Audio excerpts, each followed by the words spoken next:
नमस्कार, news makers में आपका स्वागत। मैं हूं प्रकाश हिंदुस्तानी। आज इस कार्यक्रम में हमारे खास मेहमान हैं MTH क्लॉथ मार्केट एसोसिएशन के अध्यक्ष श्री प्रेम बाहेती जी।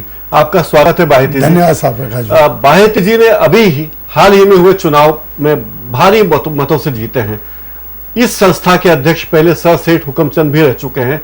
यह संस्था 125 साल से भी ज्यादा पुरानी है और मध्य भारत की प्रमुख व्यापारिक संगठनों में इसकी गिनती होती है। हरिकिशन मुछाल, बालकृष्ण मुछाल, नंद कुमार राय, बड़े बड़े लोग इस संस्था के अध्यक्ष रहे हैं और अब अध्यक्ष बने हैं प्रेम बाहेती जी। बाहेती जी, आपने चुनाव बड़े भारी मतों से जीता है।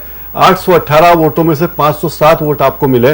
इतने भारी वोट आपको मिले, क्या कारण रहा? ये वास्तव में प्रकाश, ये जीत मेरी नहीं है, ये व्यापारियों की जीत है। व्यापारियों का काफ़ी स्नेह था और उस स्नेह के कारण व्यापारी सब चाहते थे कि मैं एक बार मर्चेंट एसोसिएशन का अध्यक्ष बनूं।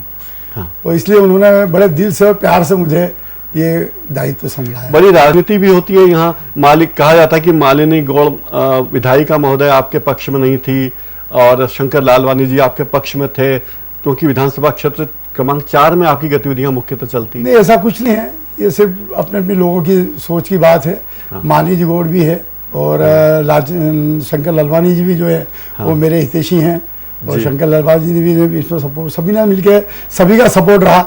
मैं ऐसा नहीं मानता इसमें किसी का सपोर्ट मुझे नहीं मिला। आपने जिन्हें हराया वे भी बड़े भारी दिग्गज थे। उनके पिता भी क्लॉथ मार्केट एसोसिएशन के अध्यक्ष रह चुके हैं। तो कैसी रस्साकसी होती है चुनाव में? चुनाव में हमारे यहाँ केवल चुनाव पूर्ति रस्साकसी रहती है। चुनाव हमारे जनरल चुनाव निर्विरोध हो जाते हैं जी। लेकिन आपके कुछ चुनाव में कुछ ऐसा रहा कि भाई मुझे नहीं आने देना चाहते थे कुछ लोग और उस कारण से आपस में हमारे चुनाव की स्थिति बनी। और चुनाव में फिर व्यापारियों का मत ही था कि मुझे अध्यक्ष या मंत्री पोस्ट पे रहना चाहिए और आपको कुछ मार्केट का कुछ कार्य करना चाहिए। आप पहले भी क्लॉथ मार्केट कोऑपरेटिव बैंक के अध्यक्ष रह चुके हैं, वर्षों तक आप उसके चेयरमैन रहे। जी हाँ। क्या काम किया आपने तब वहाँ? मैं बैंक के अंदर करीब 14 साल तक संचालक रहा और 7 साल तक ICICI बैंक का मैंने अध्यक्ष पद का कार्यभार संभाला और उस अध्यक्ष पद में भी एक ऊंचाई तक बैंक को मैंने पहुंचाया। उसके पीछे बस एक ही राज था, समय का भोग। मैंने समय का भोग दिया वहां पर। हाँ। और समय का भोग देने के कारण सब लोगों का अच्छा मुझ पर स्नेह भी रहा। कितने घंटे आप काम करते थे संस्था? मैं बैंक में करीबन 3 घंटे रोज डेली नियमित रूप से रहता था, अपने कारोबार के अलावा। जी हाँ, मैं करीब रोज डेली 3 घंटे बैठता था, जिसमें मैंने मार्केट का करीबन, हमारे यहाँ सदस्यता की परंपरा पहले ऐसे जनरल बनते नहीं थे बैंक में, लेकिन मैंने जो मध्यम वर्गीय लोग हैं, कर्मचारी लोग हैं, हमाल लोग हैं, गुमास से लोग हैं, उन सबों को मैंने करीब 3 से 3.5 हज़ार सदस्य उस टाइम बैंक में मेरे कार्यकाल बनाए और उनको काफ़ी सब जो बैंक की सुविधा मध्यम वर्गीय लोगों को मिलना चाहिए। बड़ा विरोध हुआ होगा आपके इस पहल का? विरोध नहीं, कुछ लोगों उसका मुझे सपोर्ट भी करा और इसकी सराहना की मार्केट के व्यापार के। हाँ। और ऐसा हमारे यहाँ करीब करीब सब संस्थाओं में हम लोग आपस में बैठ के मिलजुल कर ही काम करते हैं। और हर जगह आप जानते ही हैं कि जब 10 जने होते हैं, 8 सपोर्ट वाले रहते हैं और 2 जने विरोध वाले भी रहते हैं, लेकिन जब 8 सपोर्ट वाले मिलते हैं तो काम व्यवस्थित होते ही हैं। एक जमाने में इस मार्केट की तूती बोलती थी पूरे देश भर में, क्योंकि यहाँ की कपड़ा मिलों का सारा माल इसी मार्केट के जरिए उठाया जाता था। अब क्या हाल है इस मार्केट? प्रकाश जी, यहाँ पे कपड़ा मार्केट का व्यापार जो है, पहले इंदौर में मिलें थी यहाँ पर 7 जी, और 7 मिलों के कारण ये मार्केट जो है कन्याकुमारी तक इसकी पहचान थी जी। और आज की स्थिति में क्या है, यहाँ पर मिले एक भी नहीं है। हाँ। अब आज की स्थिति में मार्केट एक कमर्शियल मार्केट हो गया है। कमर्शियल से मतलब मेरा ये है कि अहमदाबाद, बम्बई जो बड़ी बड़ी मंडियां हैं, सूरत, अमृतसर, पाली, इरोड़, तो अब जो माल वहाँ से इंदौर वाले वहीं से परचेस करते हैं और बेरागढ़ वाला वहीं से करता है, उज्जैन वाला वहीं से करता है। तो अब वो मंडी के अंदर जो आसपास के जो लोग रहते हैं वो सब उन्हीं मंडियों को सपोर्ट करते हैं। तो इसलिए इस मंडी का कुछ पिछले पुराने कुछ समय से व्यापार में कमी आई है और इसमें यहाँ क्योंकि कमर्शियल नहीं होने से यहाँ प्रोडक्टिव नहीं है, कोई भी प्रोडक्शन नहीं है। कुछ लूम वगैरह भी थे हमारे यहाँ और वो लूम भी कुछ काफी कम हो गए पहले से। यानी पहले यहीं पे माल बनता था, यहाँ से सीधे मिलों से माल उठा लिया जाता था और अब माल उठाने बाहर जाते हैं, दूसरी जगह के व्यापारी भी वहाँ चले जाते हैं। जो वहाँ से अहमदाबाद से मेरे इंदौर वाले भी लाते हैं और अहमदाबाद से उज्जैन वाला लाता है, बेरागढ़ वाला भी लाता है।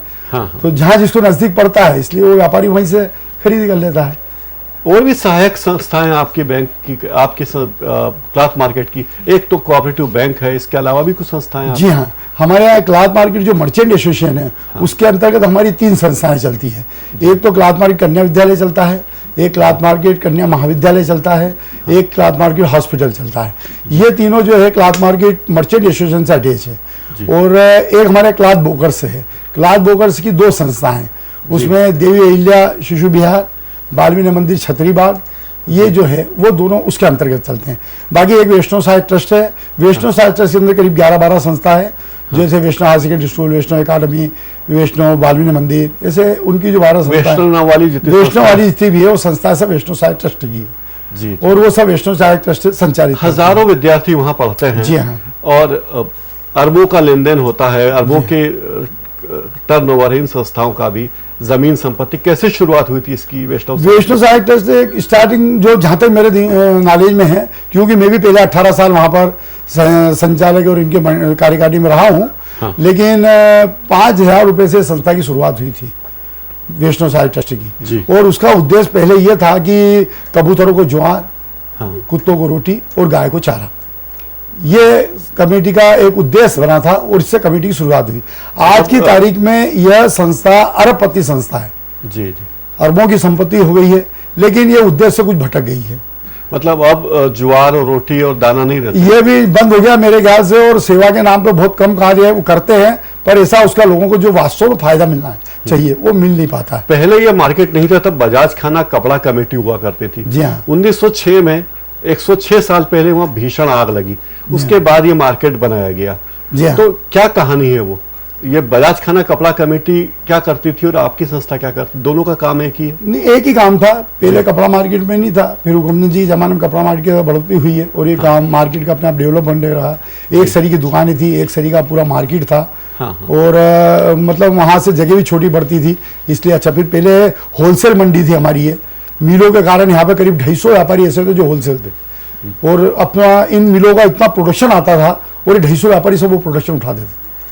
और इसलिए कन्याकुमारी तक का व्यापारी इंदौर मंडी में आता था और यहाँ से माल लेके जाता था। मतलब इस मंडी की पूरे प्रदेश में इतनी एक अपने आप में, ये अहमदाबाद वगैरह सबको बाद में हुए, इंदौर मिलों का ऐसा नाम था कि इंदौर में जो माल बनता था वो हिंदुस्तान की कोई मिल में ऐसा माल नहीं बनता। अच्छी क्वालिटी का माल, सब अच्छी क्वालिटी का। और ग्रे क्वालिटी, पहले लट्ठा मोटी चीजें ज्यादा चलती थी, मोटी प्रिंट, मोटे लट्ठे, मोटे जितनी भी मलेशिया वगैरह ये सब ये इंदौर की मिलें बनाती थी। और एक्सपोर्ट भी करती थी। एक्सपोर्ट का पहले चलन कम था उस टाइम पे, तो उनका जितना भी प्रोडक्शन आता था वो सारा प्रोडक्शन बाजार में बिकता था करीब करीब। हाँ। और वो यहीं से जो व्यापारी हैं वो सब बाहर माल भेजते थे। जी। तो ये बाजार में मंदी का कारण और क्या क्या रहे? हमारा बाजार विदेशियों के लिए खुला, सिंथेटिक कपड़ा आने लगा, सस्ता कपड़ा आने लगा, टेरिलिनो टेरिकॉट आ गया, क्या कारण रहा? ये सब स्थिति इसलिए बनी कि यहाँ पे मिले हैं नहीं, माल का प्रोडक्शन है नहीं, या लूम भी नहीं है। लूम भी नहीं होने के कारण यहाँ पे उज्जैन में सच से काफी लूम है उज्जैन में, और उज्जैन में फिर भी मंडी इंदौर से ज्यादा प्रोग्रेसिव है। लेकिन हमारे यहाँ जो है मैन्युफैक्चरिंग नहीं होने के कारण इस मंडी का व्यापार दिन पे दिन कम होता जा रहा है। ये MTH क्लॉथ मार्केट इतना बड़ा क्लॉथ मार्केट है, लेकिन वहाँ सुविधाएं तो कुछ नहीं है, न ग्राहकों को सुविधा, क्योंकि वहाँ खरीदने वाले भी अधिकतर फुटकर व्यापारी होते हैं, न आम उपभोक्ता को राहत है न आपको राहत है। तो क्या समस्या है? उसी समस्या क्या है साहब, ये पुराना जो एक्चुअली में जो लोग इस संस्था से जुड़े थे उन लोगों को कपड़ा मार्केट की चिंता भी करना चाहिए थी। इसके लिए मैं उनको दोषी नहीं मानता हूँ, लेकिन फिर भी जो ध्यान 106 साल पहले 125 साल पहले इतनी गाड़ियां थी नहीं, टांगे में लोग आते आते थे, घोड़ों पे आते थे, तो और वाहन भी इतने थे नहीं। राजबाड़ा तक टांगे में आते थे, राजबाड़ा के बाद पैदल चले आते थे। हमारी इन संस्था के लोगों ने जो स्कूलों में और ये शिक्षा के क्षेत्र में और ये सेवा के क्षेत्र में जो ध्यान दिया, इन्होंने कपड़ा मार्केट के ऊपर ध्यान कम दिया। अगर ये कपड़ा मार्केट पर पूरा ध्यान देते तो शायद जो मार्केट की आज ये स्थिति बन रही है कि यहाँ पर शौचालय भी नहीं है, पार्किंग की व्यवस्था की भी कमी है। अब जो दुकानें हैं वो सब दुकानें आज की तारीख में सभी मतलब इतना कंजस्टेड हो गया है कि अभी कोई अगर अपन कुछ चाहे कि यहाँ पे कुछ ऐसा प्रोग्रेस बना ले तो उसके लिए पर्याप्त जगह नहीं है कि अपन उसको वहाँ पे डेवलपमेंट कर सकते। तो न्यू क्लास मार्केट का एक कॉन्सेप्ट आया था, उसमें क्या दिक्कत है? न्यू क्लास मार्केट में अभी काफी उलझने हैं। वो ग्रीन बेल्ट की जगह है, अभी ग्रीन बेल्ट की जगह क्लियर नहीं है। ये चीज थी अन्नपूर्णा राजन नगर के करीब थी, कहाँ ये न्यू क्लास मार्केट? ये गौशाला की एक जमीन थी, जो गौशाला की जमीन मर्चेंट एसोसिएशन ने मोल खरीदी और इन्होंने एक प्राइवेट मतलब इस संस्था के नाम से इन्होंने ली है। और हकीकत में क्या है कि अगर वो प्राइवेट में लेके उसको और कोऑपरेटिव सोसाइटी के अंतर्गत बनाते तो शायद ये जो दिक्कतें इनको आ रही है वो शायद दिक्कतें नहीं आती। पर चूंकि मैं उसमें जुड़ा हुआ नहीं हूँ और अभी मेरे को मतलब मैं न तो मेरी कोई शॉप है उसमें और न ही मैं वहाँ पे मेंबर हूँ, तो अब ये समस्या जरूर है, ये समस्या सुनने में आती है, लेकिन मैं प्रयास करूंगा उन सब लोगों से मिलके कि इस मार्केट के लिए भी जल्दी शीघ्रतम इसकी समस्याएं हल करें सबसे मिलके और ये मार्केट वहाँ पर जाने के लिए सफल हो। 1968 में एक संस्था बनाई गई थी cloth market warehouse limited, ये इसका क्या हाल है? इस वेयर हाउस जो संस्था बनी थी यहाँ पे कपड़ा मार्केट के अंदर जो पहले मिलें थी तो हमारी मिलों की जो डिलीवरी आती थी एक साथ 100 गांठें 200 गांठें आती थी, तो गोडाउन की कमी होने के कारण इसको हमारे पुराने बुजुर्ग लोगों का एक सोच रहा तो उन्होंने एक वेयर हाउस बनाया। तो वेयर हाउस में सब गोडाउन बने हुए हैं, वो गोडाउन सारे कपड़ा मार्केट के व्यापारियों के थे और उसमें जो भी माल मिलों से आता है। क्या होता है उन वेयर हाउस में? अभी भी माल ही वहाँ पे कई अभी भी आज भी 80% लोग कपड़ा मार्केट की दुकान ही है। अब वो मिलों का माल न रखते हुए जो बाहर का माल आता है वो माल वहाँ रखते हैं। अध्यक्ष के तौर पे आपकी प्राथमिकता क्या क्या? आपने कहा मैं एक एक व्यक्ति सदस्य से मिलूंगा, उसकी समस्या जानूंगा, क्या बनाना चाहते हैं आप? एम्प्टी क्लॉथ मार्केट को कैसा बनाना चाहते हैं? मेरा एक सोच है कि भाई अपन जब से मुझे लोगों ने इतना प्रेम और प्यार दिया और मुझे इतना भारी मऊन से विजय बनाया, तो मैं सभी व्यापारियों के बीच में रहना चाहता हूँ।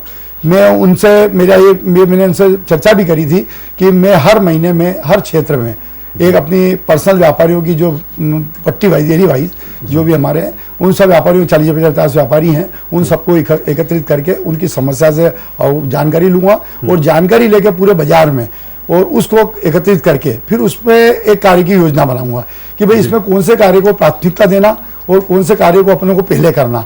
उसमें सभी नगर निगम का भी पूरा सहयोग, प्रशासनिक अधिकारी का भी सहयोग, जो भी जिन लोगों से सहयोग लेना, पहले सब अपना परिवार पहले घर देखूं कि वहाँ पे क्या क्या समस्या है, उन समस्याओं को किस ढंग से पूरा करना और सभी के लोगों का सहयोग लेके और उन समस्याओं को, उसमें व्यापारियों का भी सहयोग लूँगा तो व्यापारियों का भी सहयोग लेके, ताकि कोई भी काम अपन जन सहयोग से करते हैं तो काम बहुत आसान होता है। तो उसके लिए मैं पूरा प्रयास करूंगा और व्यापारियों का स्नेह भी इतना है कि वो सब चाहते हैं कि हम सहयोग आपको देंगे और आप जैसा सहयोग चाहोगे, चाहे आर्थिक चाहे शारीरिक चाहे जैसा भी आपको सहयोग चाहिए हम पूरा करेंगे। एमटीएच क्लॉथ मार्केट में वैसे तो 1100 दुकान है लेकिन सदस्य आपके 905 है। जी हाँ। और उनका टर्नओवर काफी बड़ा है। ऐसा कहते हैं कि आप आरएसएस से जुड़े हुए इसलिए आप जीत पाए, इसमें कितनी सच्चाई? नहीं, ऐसा नहीं है। आरएसएस से मैं जुड़ा हुआ हूँ। आरएसएस में मैं पूर्व में संघ चालक रहा हूँ एक नगर का, सुभाष नगर का, और काफी समय रहा हूँ संचालक। विश्व हिंदू परिषद में महानगर का अध्यक्ष रहा, विश्व हिंदू परिषद प्रांत सेवा प्रमुख रहा, जो सेवा भारती में भी अध्यक्ष रहा हूँ, सेवा भारती में नगर का। लेकिन मैं 12 साल जब कार्यकारिणी मैंने छोड़ दी थी, मैं मर्चेंट एसोसिएशन में पिछले 18 साल तक रहा। उसके बाद मैंने पिछले 2098 से मैंने मतलब मर्चेंट एसोसिएशन छोड़ दिया। तो इन 12 सालों में मैं जितनी बाहर की जो संस्था थी उन सबका स्नेह मिला मैंने और मैंने बाहर काम करा।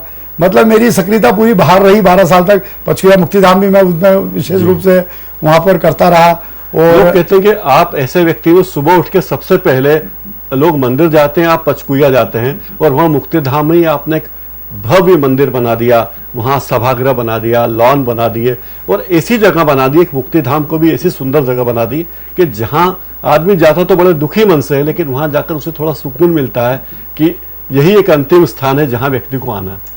प्रकाश जी, इसके अंदर मेरे एक मन की भावना थी। जब भी आज से करीबन 30 साल पहले मैं राजकोट गया था। राजकोट में मैंने वहाँ पे कुछ व्यवस्था देखी थी और वहाँ पर कुछ महापुरुषों की प्रतिमा, कुछ श्लोकन वगैरह अच्छे लिखे थे, मेरे को काफ़ी अच्छे लगे। तो मैंने कहा यार शमशान तो वास्तव में ऐसा होना चाहिए। वो कल्पना मैंने वहाँ से ली थी और मेरी काफ़ी इच्छा थी कि मैं इंदौर में कुछ करूं। मैं भी कभी कोई दाग में जाना पड़ता था मेरे को 25 साल पहले, 30 साल पहले, तो मैं जाता तो मेरे को बैठने की जगह भी नहीं थी, ये नहीं थी, मेरे मन में पीड़ा होती। तो मैं लोगों से बातें करता था कि यार इसका काम विकास का करना है। तो लोग आगे रह कहते यार कोई इसका बीड़ा उठा तो हम इसको सहयोग देते हैं। और काफ़ी लोगों ने कहा हम 11,000 देंगे, हम 5,000 देंगे। ऐसे कई लोगों से मैंने साल 2 साल चर्चा करी और कुछ योग से उप्पल साहब और वेद साहब की जब नगर निगम में जोड़ी आई तो उन्होंने मुझे प्राथमिकता दी। हमारे कमेटी में मीटिंग हुई, सभी आपस के सभी जो आसपास के व्यापारी वर्ग थे, चाहे वो सराफे के हों, चाहे बर्तन बाजार के हों, कसेरा के, मारोठा के हों, सीता माता बाजार के, इन सबकी एक सामूहिक बैठक हुई। उस बैठक में मेरा सर्वसम्मति से नाम रखा गया कि इस विकास कार्य प्रेम जी भारती को बीड़ा दिया जाए और ये मैंने कहा भाई इसमें मेरा पूरा अधिकार दिया जाए तो मैं इस काम को बीड़ा उठाऊं। और ये 22 साल पहले मैंने ये बीड़ा वहां से ये उठाया था और सबका इतना स्नेह मिला इस बीड़े में। मैं पहले हर जगह जाता था लोगों से, कोई से 10 बोरी सीमेंट की, कोई से 25 बोरी सीमेंट की, कोई से 50 बोरी सीमेंट की, और लोगों से लाके शुरुआत करी। 2 साल तक मैं लोगों के पास पैसा मांगने गया, उसके बाद मेरे को पैसा मांगने किसी के यहाँ जाने की जरूरत नहीं पड़ी। और आज इसके बाद ऐसी स्थिति, मैं पंचकुला पे सुबह खड़ा रहता हूँ, मैं 9 से 11 मेरा नियम है, पहले तो मैं 8-8 घंटे मत देता था, अब मैं 9 से 11 जनरल वहां पर रहता हूँ। तो जो भी कोई व्यक्ति कोई दाग में आता है वो आगे रह के बोलता है कि प्रेम भैया हमारे को ये सहयोग देना है, बोलो आप क्या करना चाहते हो। मतलब उसके बाद मेरे को पैसे की कोई तकलीफ नहीं आई। और करीबन समाज के सहयोग से मैंने करीब 80 लाख रुपए वहां पर समाज के सहयोग से लाके लगाया और करीब 30 लाख रुपए कारपोरेशन ने मदद दी। जैसे 1 करोड़ से ऊपर का वहां पर अभी तक इन्वेस्टमेंट करा है। और दूसरी बात एक प्रकाश भी आपको बताना चाहता हूं कि वहां की जितनी भी व्यवस्था है वो सारी व्यवस्था समाज के सहयोग से, जन सहयोग से वहां पर चल रही है। वहां पर हम करीब 40,000 रुपए महीने पगार देते हैं, 13 कर्मचारी है, वो जन सहयोग से है। और बाकी एक गौशाला है, उस गौशाला के अंदर करीबन 32 गाय माता है, वो गाय माता का करीब 20,000 रुपये महीना खर्चा है, वो भी सब समाज के सहयोग से। करीब 60,000 रुपये महीने का जो खर्चा है वो सब समाज सहयोग देता है और वहाँ की व्यवस्था चलती है। और बाकी कार्य होते रहते हैं, और बाकी जो निर्माण कार्य थे लोगों का सहयोग आता रहता है, अपने आप आगे लोग आते हैं। मेरे को वहाँ पे पैसे की कभी महसूस नहीं हुई।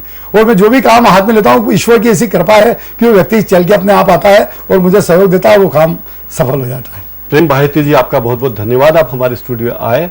आपने बताया कि MTH cloth market merchants association में आप क्या क्या करने वाले हैं।